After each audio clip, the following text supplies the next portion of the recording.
Hey guys, it's F24 Life here.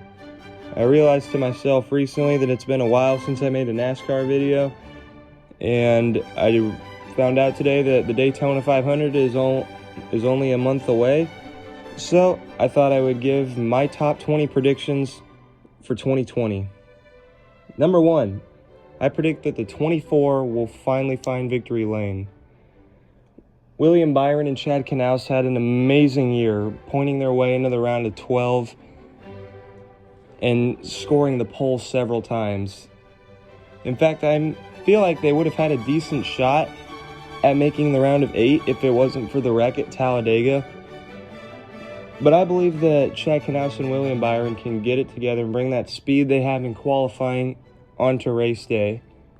So there's number 1, William Byron will win a race.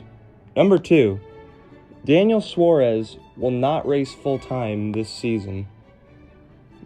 However, he will race the Daytona 500. This for which team, I do not know. But the reason I say he will not find a full-time team is because he could not win or even make the playoffs with Joe Gibbs Racing and Stewart Haas Racing equipment, the two arguably best teams in NASCAR, and he could not find victory lane in the Cup Series once. Yes, I know he was rushed into it, but we can't use that excuse anymore when he missed the playoffs 3 seasons in a row and 2 of the top cars in the series. Martin Truex Jr. took that car to the championship 4 that he couldn't make the playoffs with. Kurt Busch, the year before Daniel Suarez took over that car, took the 41 to the round of 8. I don't believe any teams are willing to take on Daniel Suarez this season. I do like Daniel Suarez. He's one of my favorite drivers. I've even met him before, but I do not think he's going to find a full-time ride for 2020. Number 3, Chase Elliott is going to have 4 wins.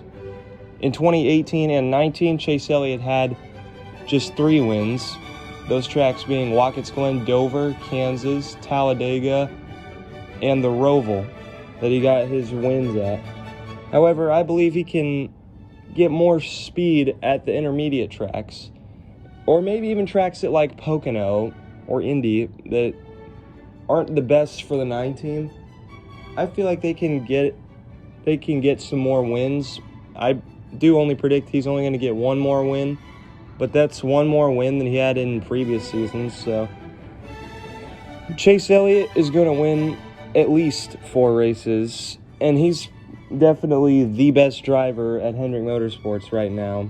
Unless you're going off wins and championships, then Jimmy Johnson's the best. Number 4, Brandon Jones is going to win more than 1 race in 2020.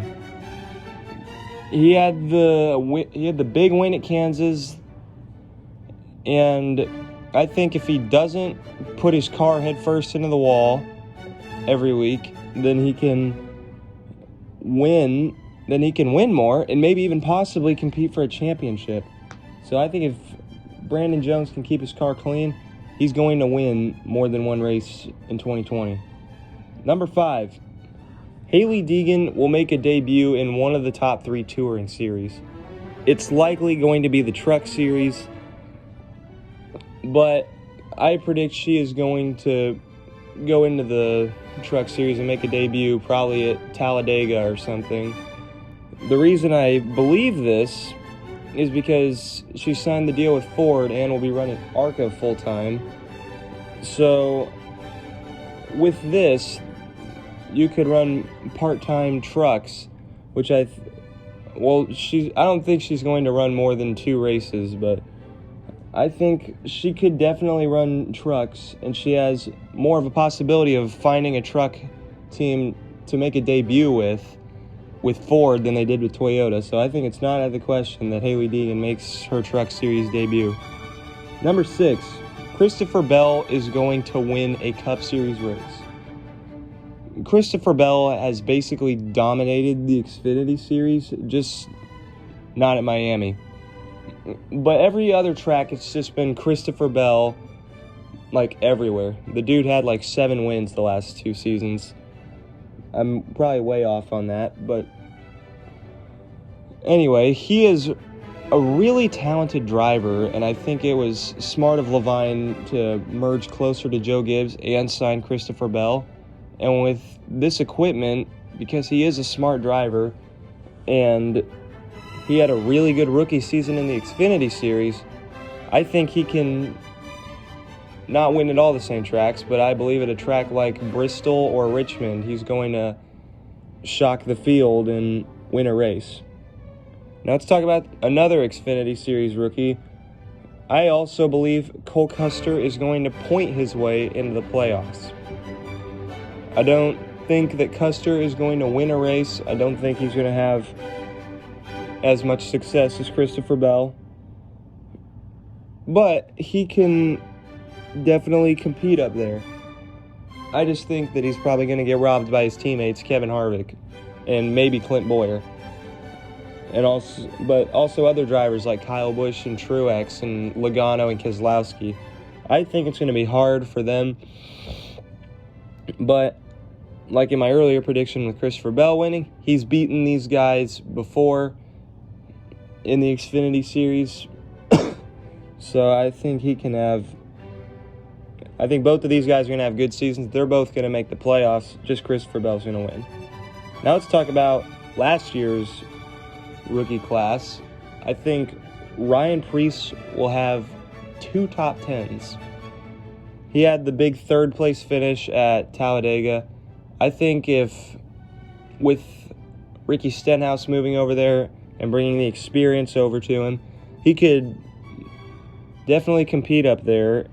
And because he can avoid wrecks, it's such a good ability, he could race up there in the pack. I don't think it's going to be at tracks like Las Vegas or Kentucky or Kansas or even Homestead. I don't think it's going to be any of those tracks. I think it's going to either be Martinsville, Daytona, or Talladega that he would get top 10s at. Now, speaking of non-winning predictions, let's go to NASCAR's most popular driver. I predict Dale Jr. will finish in the top 5. I don't think he's going to win just because of his Homestead's record. But he has finished really well in his last 2 Xfinity races, with Richmond in 2018 and Darlington in 2019. I'm pretty sure he finished in the top 10 both of those races. He might have finished in the top 5 both of those races. So I predict he's going to do that again, and with Christopher Bell, Tyler Reddick, and Cole Custer gone, he's most definitely going to get a top 10. Not a top 10, a top 5 in one of the best Xfinity teams, if not the best Xfinity team. Number 10, Ross Chastain is going to have 2 wins. I think that these are going to come at Kansas and Daytona. I just think that Chastain, if he plays the cards right, they could definitely win. AJ Allmendinger almost won Daytona. He won a stage in that race. He was driving in the same equipment that Chastain will have. And it's not the worst car in the field, so I think they can definitely get a few wins. Number 11, Matt Crafton will finally break his winless streak, but it's only going to be at the Dirt Derby at Eldora. The reason I believe this is because I just think that the Dirt Derby personally is a wild card, kind of like Daytona and Talladega, so I think that he can win, but he has the best chance, I feel like, at the Dirt Derby. Number 12, Erik Jones is not going to win a race this season. Erik Jones has 2 wins in the Cup Series, the Coke Zero Sugar 400 and the Southern 500. He only won a single race in 2018 and a single race in 2019. I'm not sure he's going to be able to do that again, because I feel like his 2 wins have been off luck, especially the Daytona one, not crashing out with the William Byron Kyle Busch wreck. So I think that he is not going to win. I think it because his teammates have just been basically dominating the series, especially last season. I think that it is not going to be well for Erik Jones. I think he's still going to make the playoffs. In fact, he may even make the round of 8. But he is not going to win a single race. Number 13, this one's about the Pocono doubleheader. Actually, the next few of these are actually about specific races. I predict that there's going to be at least one driver that will not finish either Pocono race. I don't know who. I just feel like it's either going to be due to crashing or mechanical failure or just being tired and giving up. I predict that there's going to be one driver that will not finish either Pocono race. He's going to start both of them, but I don't believe that he's going to finish them. I don't know who it is going to be. It's probably going to be a lesser team, but I predict that someone's not going to finish either race at Pocono. 14. The Martinsville night race will be the second most watched after the Daytona 500. The Daytona 500 is the biggest race in NASCAR. That's almost no question that that's going to be the most watched race. But with Martinsville finally using their lights, and with them actually having a good finish at the fall race and even the spring race last year, I think that if NASCAR can get our short track fans on people, that Martinsville will have some popularity with the night race. Number 15, the Roval is still going to have a chaotic moment, probably more than one. Now, the Roval has personally been one of my favorite races since it joined the schedule. You cannot forget the iconic finish of Jimmie Johnson and Martin Truex Jr. And then in this year, with Chase Elliott going headfirst into the wall and still winnings, not to mention how basically NASCAR is handing out more penalties than NFL referees in that race. But still, I don't know what the chaotic moment can be. It's probably going to be on the backstretch chicane, honestly. Someone just sending it down in there the last few laps and just taking out some of the best cars of the day. It's going to be something like that. I almost don't want to predict. I feel like I could just say it and just be like, there's going to be a chaotic moment at the Roval just because it's the Roval. It's been the most chaotic race in the schedule. It's almost been more of a wild card than Talladega. Number 16, Cole Custer will not win a scheduled race. He will not win a points race, but he will win the All-Star race. I believe that he is going to play the cards right, win the Open, actually win the first stage of the Open, and win the All-Star race. Sort of like Kyle Larson did. He won in the Open and won the All-Star race. I think he's just going to do it. I can just see Cole Custer winning. I could see him winning the All-Star race and just because the All-Star race isn't for points. It's just everyone going out there and racing for $1 million. I think that Cole Custer's going to want it one of the most, if not, he's not going to want it the most maybe. And he's going to take that with him and try to show that he's just as good as his fellow rookie competitor, Christopher Bell. Number 17, for the first time since 2016, we are going to have a Chevrolet make the Final Four. And it's probably going to be Chase Elliott, just because he's basically the best bet Chevrolet's got right now. But since Jimmie Johnson won the championship, we haven't seen a bow tie in the Final Four. It's usually been the big three and Keselowski or Logano. Last year it was Hamlin. So I think we can finally get a bow tie back to the championship four. I think Chevrolet will finally figure something out with this Camaro and actually be able to be good enough to make the championship four. Are they going to win it? No.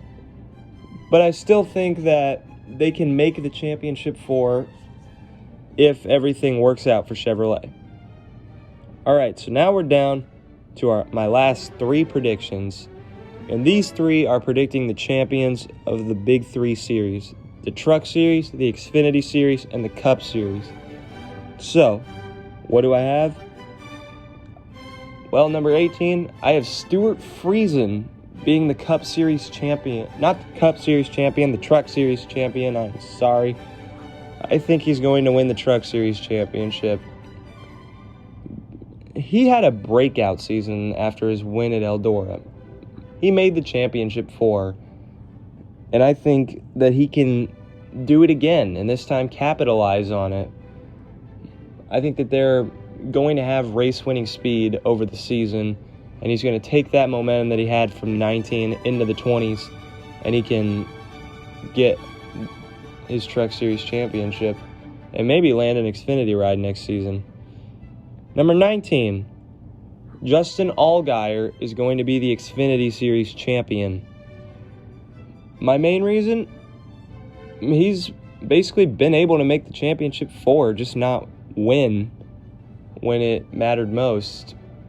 So here's another thing. His biggest competition left for the Cup Series, Cole Custer, Tyler Reddick, and Christopher Bell. Those were his biggest competitors every week.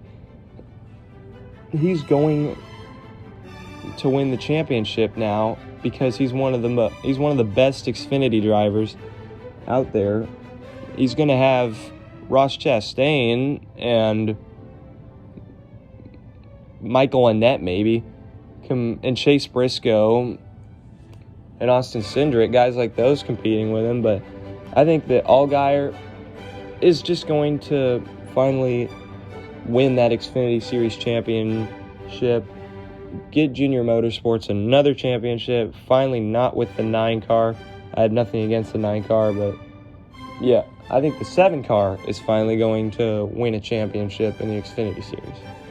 And my final prediction is incredibly boring. Kyle Busch is going to defend the Cup Series championship. It's not that hard to predict that Kyle Busch is one of the best, if not the best, Cup Series driver right now, winning the championship in 2019. In fact, until Homestead, he didn't even win a race in the playoffs. Almost got it. Because he had so many wins in the regular season, so many points, that's the main reason he didn't get eliminated from the playoffs. But even still,